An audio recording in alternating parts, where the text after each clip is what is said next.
Hi everyone, it's Liam here from Rating the Races. So we're going to have two parts to this analysis. Three races have got prices. Two of them I'm still waiting for, so that will come in the second video.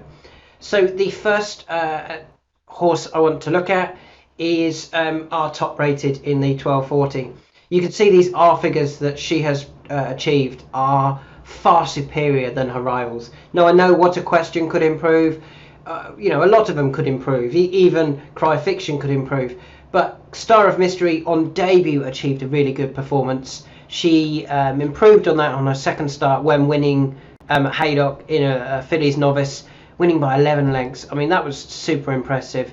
She'd previously finished second to Carlos Way. That was a good performance. I think Carlos Way was a little bit unlucky at Royal Ascot to be in the wrong place, and I think she's going to be she's going to prove that she's a very, very good filly in her own right. Star of Mystery comes here to Newmarket. I think the Godolphin horses are just starting to get going. It's a race that I think she can certainly win. Godolphin haven't actually had a runner in this race since 2019, I think it was. Let me just double check on my other screen. It was 2019. They sent her 5 to 6 favourite here, Summer Romance, and she was very impressive, beating Ursula Lena. She has since won a Group 2 at Meydan, finished second in a Group 1, finished second in some good races. She won a Group 3 at Epsom. She was the type of filly that I think Star of Mystery is. She's going to be better than listed class. And I'm slightly surprised that they've actually pushed her out from the original 5 to 4 out to 11 to 8. I think she's the one to beat here. William Buick can keep it simple, can ride her very prominently, and I think she will quicken away from these. The second race that I want to look at, you'll notice a bit of a bonus here for free members. I am showing the ratings for these races. Who do I like here? It's quite a boring one. It's an obvious one on our ratings. It's top rated. And you always have to be interested, why did they perform so well last time out? Got a 154.7. How did that come about? Well, if we go and actually look into it, he was comfortably winning at Pontefract, but he was comfortably winning off a mark of 76. Now, because of how the race was set up and how they entered the horse earlier for the Northumberland Plate, the horse is running off the mark that it currently had, or it previously had. So it's running off 70. Now it has a £7 penalty, so it is running off an effective 77. But that's only a pound higher than when winning at Pontefract last time out in the Pontefract Cup, when winning comfortably under Richard Kingscote. I fully expect the horse to take all of the beating here. Golden Horn progeny have a good record at the course, nothing wrong with that. And yeah, I think Ian has very cleverly got this one running its best over these trips at the right time with this race in mind. They get in the Plate, the Northumberland Vase, sorry, and I fully expect them to take all of the beating here.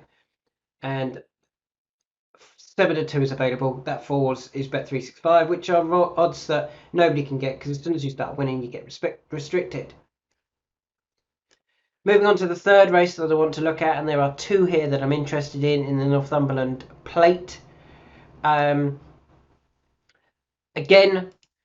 I mean, it would be foolish of us to leave Law of the Sea alone, and now that he's running, and him go and win. I think from stall 2, Richard Kingscote can certainly be very, very prominent on Law of the Sea, and I think he wants a bit further. So I thought they went too early at Royal Ascot when David Egan rode. I think they can go early here because he definitely stays a bit further than this.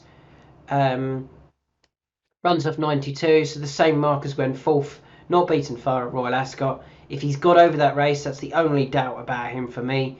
Would 11 days be enough to recover? I think it will, and I think he runs a really big race here, and he's currently available at 12 to 1. Let me just refresh that page to make sure those odds are still correct. They are indeed 12 to 1. The second horse that I'm interested in, that I can't, another one that I'd be foolish to ignore, and that's our top rated horse in Omniscient. Now Omniscient is a Mokadaram who, again, the progeny do well at the track, so that's not an issue.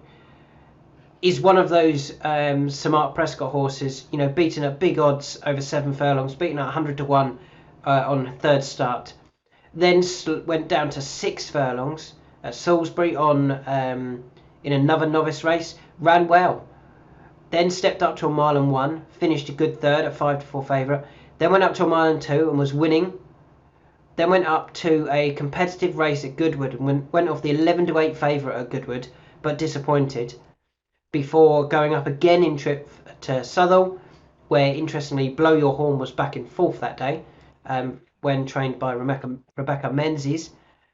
And Omniscient was a very easy winner that day, over a mile and 4 off a mark of 87. Now, I think it's interesting that although he's gone up from 87 to 95, it's not a ridiculous hike. It's not like a 10, 15, 20 pound hike. It's only, what was that, 87, 8 pounds, which I think was fair, and I think was actually probably lenient. The thing that catches my eye here is Mark Prescott has gone, well, we're not going to run again now. We're going to wait for a big handicap. They're coming here after a 270-day break, and they've gone up in trip to 2 mile. If that trip is actually what he wants, and yet he was able to run well over 6, and really he wants this 2 mile trip, he could be miles ahead of his handicap mark. And yeah, I think that's very interesting that they've waited for this race for Sir Mark Prescott, and he's potentially the best handicapped horse in the race, on the basis that if this step up in trip works, they might have been very careful with him and waited for this race. And he's currently available at 9s and 10s, and I think that's a fair price for him. So my 3 in this video, I think Star of Mystery will prove that she's better than a listed horse and win quite comfortably here. 11 to 8 looks a fair price. I think Blow Your Horn is very well handicapped, especially on his last run. 7 to 2 looks about right for me. And the third horse, the third and fourth horses, Law of the Sea, who we can't ignore in this race. If he's over his Royal Ascot exertions and can go prominent, then I think he'll run a really big race. And Omniscient is the potential sleeper in the race for me. Could be, 100, 105, 110 rated horse running in this race over this trip. So 2 more to come later on in another video. I'm just waiting for some odds for those.